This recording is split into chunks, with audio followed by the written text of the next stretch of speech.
Hey there, fellow filmmakers. Welcome to our channel. In this video, I want to go over 5 easy ways to help you get your videos to stand out online.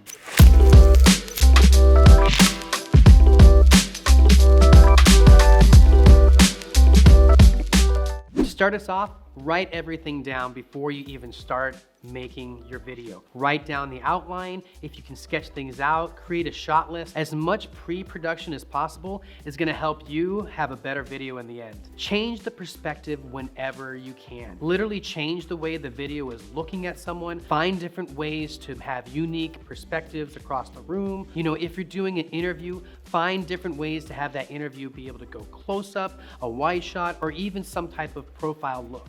Really be intentional about your color scheme and color palette. Choosing the colors of the clothes to match the backdrops is a real easy way to get your branding to stand out. Add sound design or sound effects. This is a quick, easy way to elevate your content and really attract more people to your channel. Last but not least, have a stylish intro and a stylish outro. Find a cool, unique way to let people know your style in the beginning and give them some kind of call to action or easy way to get in contact with you at the end. This is an easy way to get people to remember who you are and what you do best. If you'd like to learn more about how I make films, hit the subscribe button below and follow our series.